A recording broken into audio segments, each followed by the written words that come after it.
go back to our Bridge to Prosperity special broadcast. Well, Prime Minister Narendra Modi is scheduled to inaugurate various projects in Jammu and Kashmir. He is going to inaugurate the Chenab Bridge. It will boost infrastructure and connectivity in the region. The Chenab Bridge inauguration is expected at 11 a.m. Indian Standard Time. It is the world's highest railway bridge deck, and he's going to visit this deck of Chenab Bridge. He will also inaugurate the Anji Bridge and flag off two Vande Bharat Express trains at 12 noon. These projects are worth 46,000 crore rupees and there will be inauguration and dedication ceremonies at the Katra railway station. All right.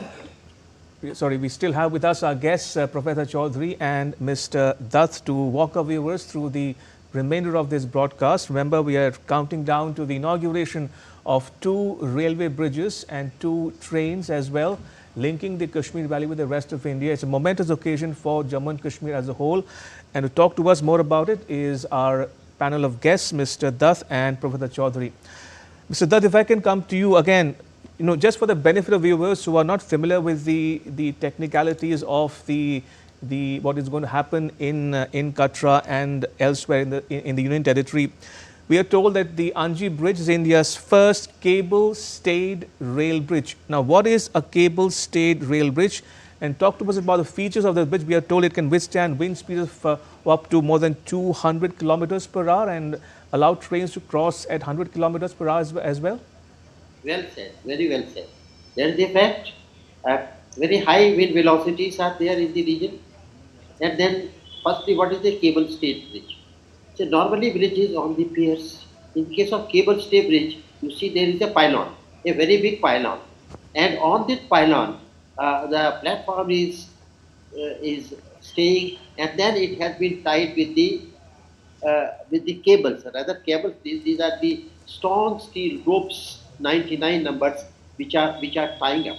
So this type of construction is very, very special, and it has to be adopted where you say there is a deep gorge. There is no place to put any pier at all, and also gorge is so deep that putting one pylon of such a height, length, such height, 193 meters, as you say, is a engineering marvel.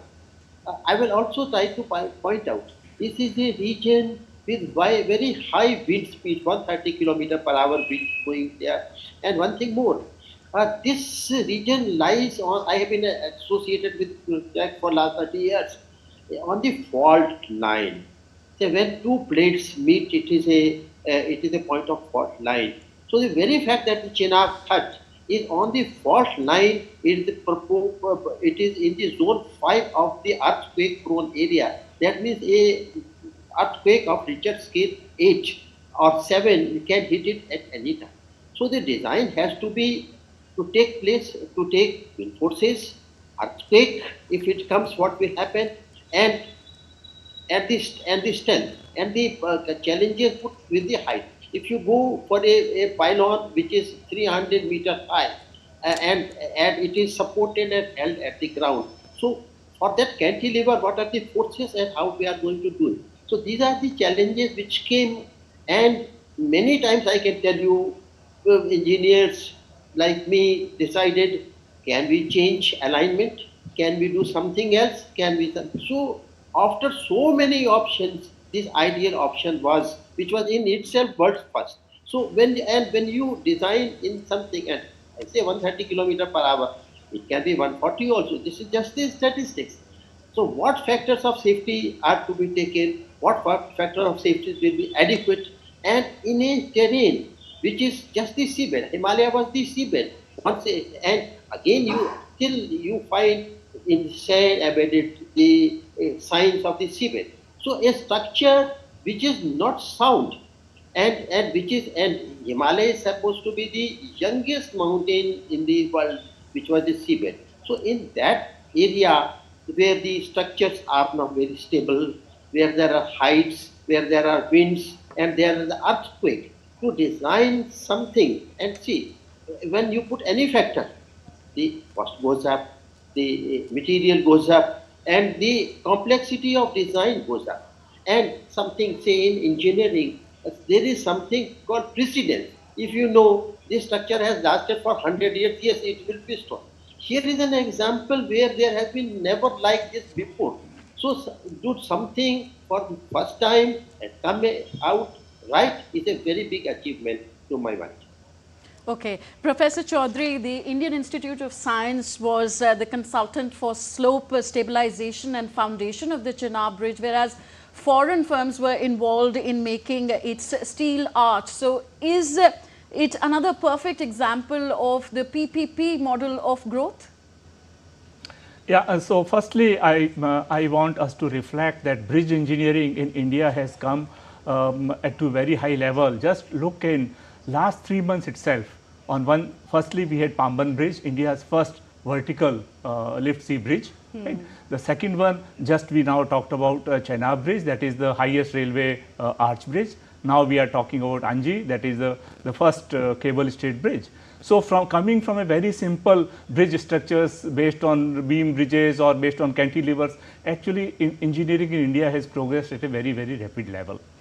Firstly. Secondly, irrespective of we are talking right now about the Anji bridge in the railways, whether railways is building bridges or whether National Highway Authority is building or whether border road organization is building or in defense sector, bridge engineering itself has come to a far level. And this particular example, adding on to what the previous speaker talked about, as an engineering marvel with 193 meter height pylon, much higher than Qutub Minar, or 725 meter long with 290 meter of the main one, including. So in these kind of bridges, as I mentioned, not merely the design aspects, but as you also proceed and you encounter several difficulties, is there a change design adaptability that you have, and what kind of changes that may be needed. So that is also important. Then many of the components of such bridges may be prefabricated elsewhere to a terrain where there is not a good transportation available. How do you carry those kind of prefabricated components and in some assemble together to put this kind of engineering marvel? Apart from doing the load analysis being, of course, which is very, very important for any bridge, the important part is looking at the seismic considerations, what kind of soil we have, what kind of geotechnical zone that we have. So these things become very, very important part for the bridge design.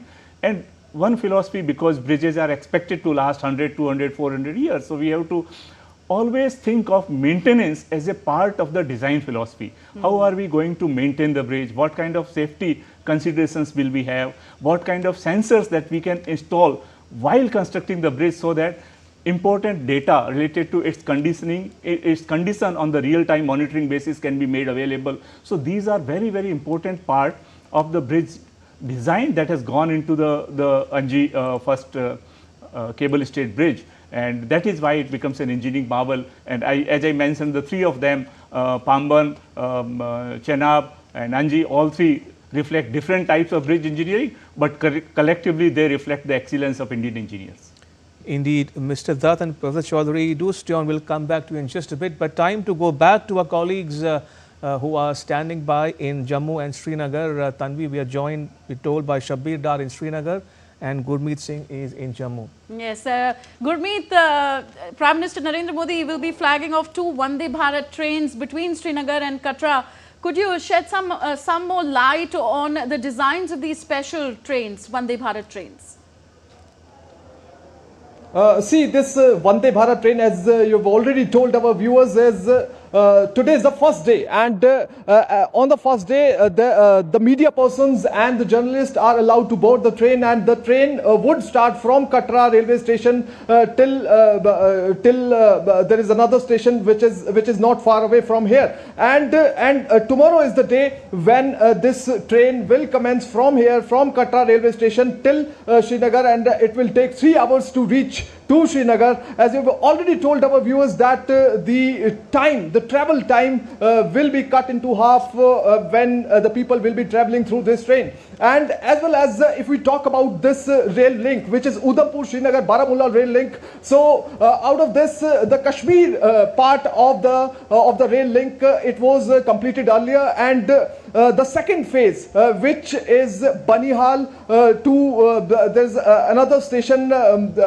so that link was inaugurated in February 2024, and this was the third phase which was to be inaugurated in this year, and Prime Minister Narendra Modi is scheduled to inaugurate it today. So it is being done in the phased manner, and now the train would start from Katra and will culminate till Srinagar, and from the Srinagar side, from the Kashmir side, the train will come from Srinagar, then would come here till Katra. So the train would be a 6 days train, so it will run 6 days in a week. And if we talk about the convenience for the Kashmiris and for the people of this region, first of all, it is being expected that this rail link would give a big boost to the employment in this region, because wherever the railway stations are being established, wherever there will be halt of the people, so shops and showrooms, they are coming into existence, and people, the localites especially, they would get employment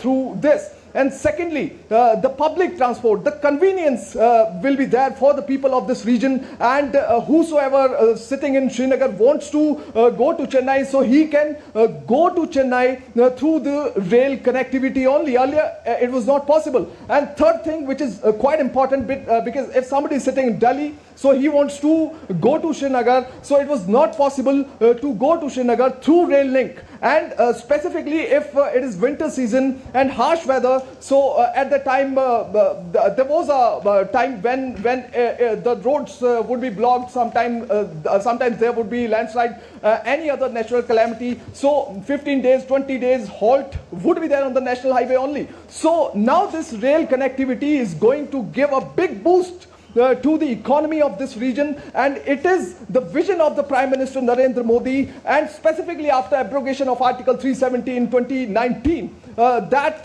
the employment in this region should enhance, as well as the economy of this region should get a big boost. And it is being expected that with this rail link being into operation from Srinagar to Katra, it will certainly enhance and boost the economy of this region. If we talk about the agriculture and industry in this region, that will also get a big boost, big spike. And if we talk about the farmers of Kashmir region and Jammu region, then out of 10 farmers, there's an estimate that out of 10 farmers, 7 farmers are growing perishable fruits. So perishable fruits, like their shelf life is 5 days, 6 days. So with this rail link, a farmer who's sitting in Kashmir, who's sitting in Baramulla, sitting in Srinagar, so he can expect a good market in South India. He can expect a good market in Uttar Pradesh. So this rail link is going to be a big game changer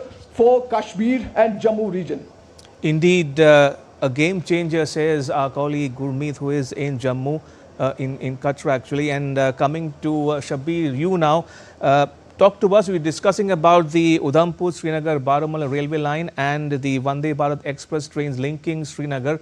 Now, the railway line gives an all-weather connectivity to the Kashmir Valley, and we are told the trains are the first semi-high-speed trains to Srinagar. And to amplify the point that Gurmeet was making, this will give a big boost to not only the local industry but the local economy, and also tourism, and improve connectivity as well. Yeah, indeed, as my friend Gurmeet was saying, that this is a game changer. Indeed, this is a game changer for the future, not only for Kashmir, but the entire Jammu and Kashmir, because the Vande Bharat trains, which will be run from Katra to Srinagar and from Srinagar to Katra, will not only make it easy the accessibility, not only make the travel easier for the people, but it will definitely going to boost the employment. It will generate new jobs. Given the fact that people will be, now youth will be setting up, these food stalls and other, job-oriented things on the railway tracks or in areas near the stations. So the farmers are going to be benefit from this. The travel and tour industry will get a big boost because we have seen in the recent days, Kashmir had a slump in tourism after the unfortunate incident in Pahalgam where terrorists gunned down tourists. So now this opening of the train is definitely being seen by the people in Kashmir, by people who are associated with tourism and trade. They are seeing that this is going to give a boost.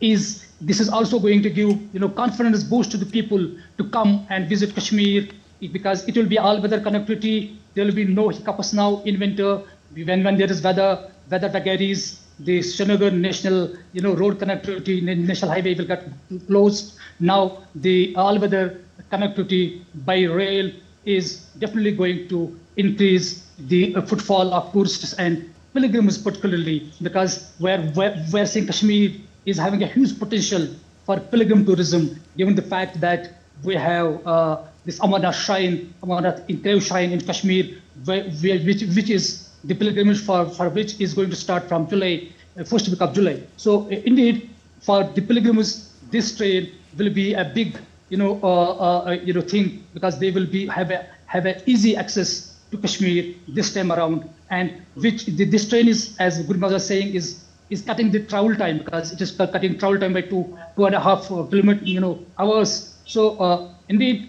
it will be easy, and especially I will talk about the Vande Bharat trains because these have been designed. This too is an engineering marvel because these Vande Bharat trains, which will run from Katra to Srinagar and Srinagar to Katra, have been designed keeping in view the weather of Jammu and Kashmir because in Kashmir the winter is harsh. So the Vande Bharat trains will have they have position of those things in the design. These things have been included, which will make the journey comfortable for the travelers. So this track from Katra to Srinagar is not only an engineering marvel, but the geography and the topography is a treat for the eyes to see. And the travelers in the train will definitely love to travel in this train. And that's what is the expectations in Kashmir. I'm right now in the railway station in Srinagar, and I'm seeing the huge crowd here. People are eagerly waiting for the Vande Bharat train to reach here. So it will reach any time after the Prime Minister will inaugurate it in Katra. The people are eagerly waiting to welcome it here because they know the benefits and the positives it will bring to Kashmir. It will definitely give a boost to, as I said, to tourism, to employment, and particularly to the agriculture because Kashmir's perishable fruit industry will have now the easy access to markets deep in south, in central India, and in eastern and western India because the apple, the cherry, the apricot, these crops are perishable items and they have a less shelf life.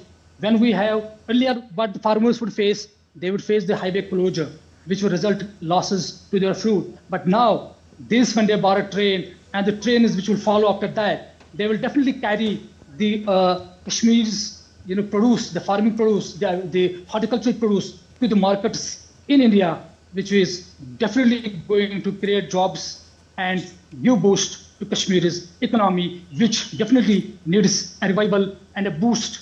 And the Vande Bharat train is coming as a boost to Kashmir's economy. Okay, thanks, Shabir. Request you to stay with us as we await Prime Minister's arrival for the inauguration of the Chenab and the Anji Bridge. Let's go back to our guests on the show. Coming to you, Vijay Kumar Dutt ji. Yes, our correspondents have immensely, given these details of how the US BRL project is set to revolutionize socio-economic development of Jammu and Kashmir. But also the fact that US BRL rail link is also an example of continuity in governance because it has spanned several years now. Definitely. This project is unique in many ways. As it said, it opened for people of Kashmir opportunities in agriculture, opportunities in trade, opportunities in freight, and opportunities in travel. Two, three things I want to say here. When Vande Bharat concept was launched, and when we were doing this program, I was asked, "Sir, this is just the seating arrangement. How longer distance Vande Bharat will go?"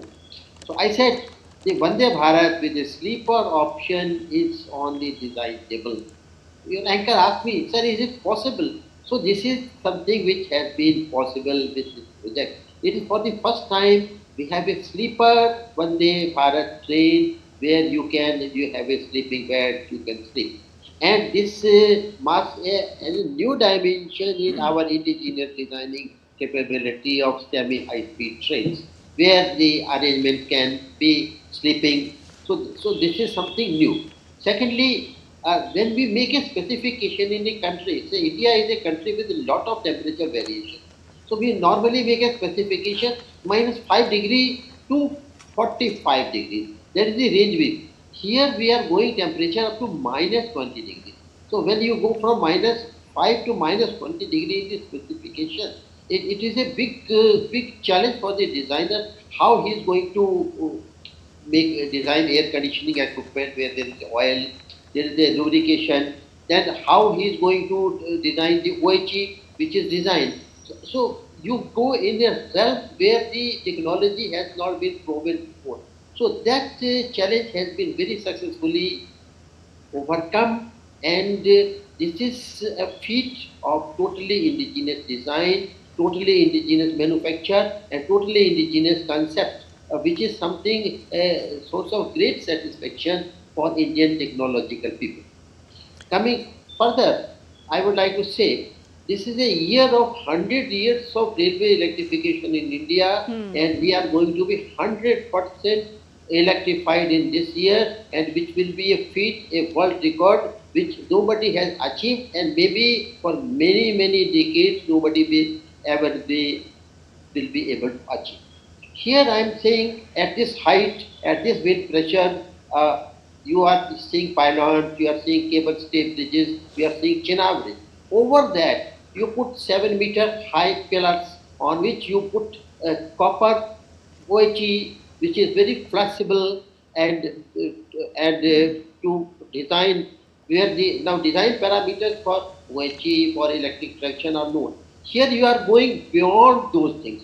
So what we have as an engineer see what is proven, and when you go something without beyond the realm of being proven, that is where it has come.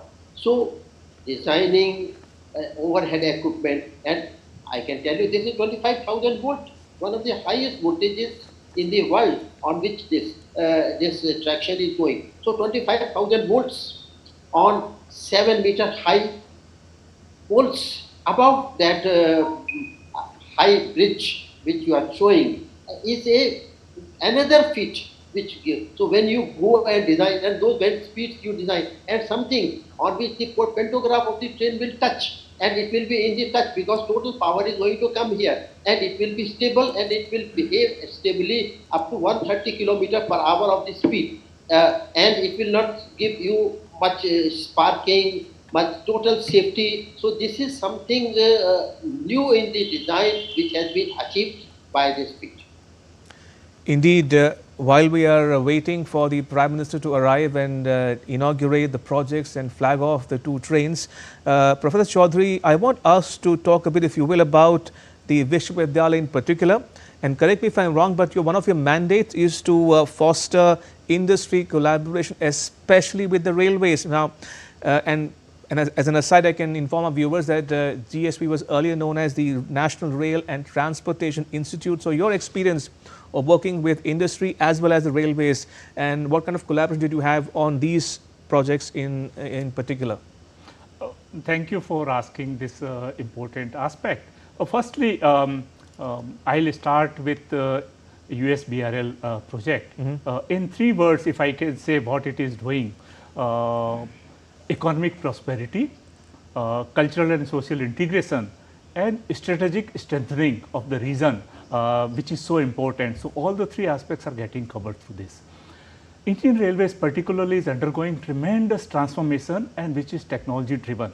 Whether we are looking at laying 14 kilometer per day new railway tracks, or we talked about electrification close to 100%, or introduction of newer trains like Vande Bharat, like Amrit Bharat, the modernization of railway stations through Amrit Bharat railway station, or developing new locomotives like in last month itself we had for freight traffic 9,000 horsepower locomotive inaugurated from Daud. So on all aspects, whether for passenger traffic, of course we carry 700 crore passengers a year. On other side, for freight movement also, last year we had more than 1.66 billion tons freight traffic to be covered. So all aspects for passenger as well as for freight, Indian Railways is undergoing tremendous transformation. Same is the case for all other sectors for transportation, with number of airports doubling, for example, with national highways being laid at 35 km per day and so on. However, there was no university dedicated to the transportation and logistics sector in India, while we had 23 IITs, 21 IIMs, 32 NITs. But this specific sector which requires specialized manpower for entire transport and logistics was not there, and therefore Gati Shakti Vishwavidyalaya was created through an act of parliament. Being sector specific university, all our programs are for sectors. We are operated under the Railway Ministry, and we are very happy that Honorable Railway Minister is our first Chancellor of the university. So we have several programs related to rail engineering. I am very happy to tell that GSV is the only university which has programs related to rail engineering. We have programs related to logistics and supply chain. We have programs related to aviation engineering. I am very happy to tell that this year in August, for which admission process is ongoing, we are introducing MTech program in bridge and tunnel engineering, perhaps the first in India. We are having MTech program in intelligent transport systems and in railway engineering. We are through an MOU with Indian Army, Air Force and Navy, we are training their officers in logistics and supply chain management. For Indian Railways, all probationary officers are trained at Gati Shakti Vishwavidyalaya for the entire training program, and later on we have mid-career training programs for many. I am also happy to tell that India is a leader in transportation sector. In last 3-4 months itself, we had 180 officers from 35 different countries who got trained in the logistics and transportation and railway related sectors. Therefore, to build our capabilities as we are aiming to become Viksit Bharat on transportation sector for railways, for aviation, for shipping, for highways, for inland waterways and all forms of transportation logistics sector, Gati Shakti Vishwavidyalaya is the focal point. Now, for industry driven, what do we do? All our program, our vision itself is innovation led and industry driven university. That means every single step in the university is taken in line with this vision. If we had to make a curriculum, we included inputs significantly from Ministry of Railways, its production units, then corporates like L&T, Siemens, ABB, Alstom, railway related organizations. So basically, a stakeholder decides what students should study. A potential employer must decide what student must. So curriculum design, what to teach is decided by industry. Who to teach? We have a great combination of regular faculty members with degrees from top institute, PhDs from that, plus a combination of practical experts. I am very happy to tell at this moment around 15 officers from Indian Railways are currently teaching at our university for different courses. Therefore, there is a practical immersion part. We have mandatory intensive program for students at different railway facilities. We have projects that are done with railways. We have recently set up a center for bridge testing and health monitoring center for excellence there. We are having center of excellence in executive education training, because 2.2 crore people today are working in the entire transportation sector, including 12 lakh in Indian Railways, and they need upskilling and reskilling for the 21st century. Therefore, based on the mandate given through the Act of Parliament, we are working in the industry driven approach. For example, our entire aviation program is designed with inputs and significant involvement of Airbus. Ours is the only university in India where 84 students are fully supported for their entire education, including tuition and hostel fees, by corporates. There is no other parallel enrollment. That is why, so corporates have come forward in a very big manner. So working together with government, with stakeholders, all forms of transportation, primarily starting with railways, and this is how we are progressing ahead. Right. Okay. Mr. Vijay, we've talked about the tunnels, we've talked about the bridges, I beg your pardon. Let's talk a bit about the constructions of the tunnels as part of this Udhampur, Srinagar, Baramulla rail link project. Well, there are 36 main tunnels with a total length of 119 kilometers and 8 escape tunnels with a total length of 66 kilometers. So Jammu and Kashmir now boasts of India's longest and second longest Pir Panjal railway tunnel and even the third longest transportation tunnel. So how historic does this make the this rail link project? This is very historic, and I should say challenging, and the satisfaction to the technical community that it has been achieved. I'm repeating something. When tunnel, say between Udhampur and Katra, one tunnel I have seen collapsed. What happens is, as I said, Himalaya is the youngest mountain in the world. And if you say in the history of this, this is what you say new, and it arose from seabed. So it is just a collection of sand. So when you make a tunnel, like if you see a tunnel between Udhampur and Katra, tunnel was ready, but then the whole of the mountain inside it collapsed, and we had mounds and mounds of sand. Because to find out when with the available gadgetry, ultrasonics and all that, how much stable the structure will be there. So in those terrain, if you work, and again, when you design, say you design an arch is a very stable structure, dome is a very stable structure, but again you have to make an assumption that mountain, how much force is going to come. So those are the challenges which has been, and you know, some tunnels have to be rebuilt, some tunnels have to be evacuated, some tunnels have to be, so many challenges on the tunneling front has been seen, analyzed and overcome. I think this type of construction is very special to Himalaya. Say, you say in Alps there are tunnels, in Europe there are tunnels, but they are all stone. But here it is sand. So when you make a very tall, say very tall mountain, and when you do tunneling in that, how much reinforcement you give, whether the assumption of reinforcement is good enough. But good point is 99.9% it has been correct, but 0.01% it has shown you the nature forces where your assumptions go wrong and how you go about correcting that. So I think that is a very good experience for Indian engineers, even something for the world to know in such terrain, earthquake prone terrain, there is a fault line there itself. Some people said, I have been associated with this project for last 40 years. Sometimes somebody said, this fault line you don't please cross. A earthquake zone of zone 5, Richter scale 8, please don't do. What will happen if this earthquake comes, and how do we design? But those things have been considered, taken into account, the proper material, proper strength provided for, and a product which has come is something very, very unique. I will tell you, in year 2007, I was in charge, I was in the railway board, when this whole tunnel has collapsed. So it was unbelievable to see that something which have made ready, but the nature of forces are so strong. It has broken the dome, and the total mountain has collapsed from inside had come, but that has been rebuilt. So these are some of the challenges. Mother nature is strongest, that is God. So when you work on those areas and work with the determination, it is a very big tribute to the people who worked, all workers, everything. And one thing more I will tell you.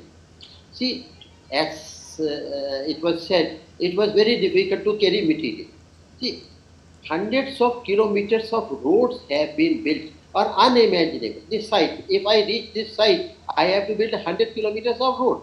But this road is a lifeline to people, otherwise it would not have been built.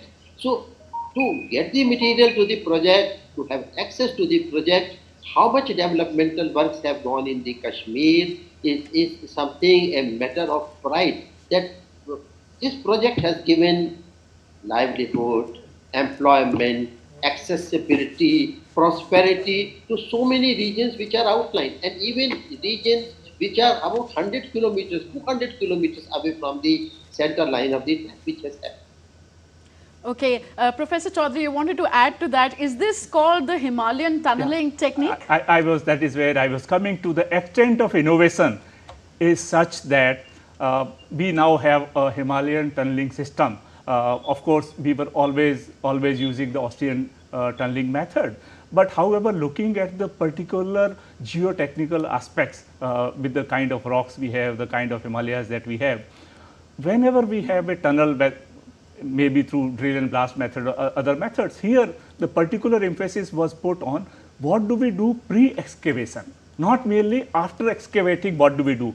And therefore, this entire method is now called Himalayan tunneling, named after this, and therefore it has become an extremely new method in tunneling technology, and that is biggest innovation and components that is there.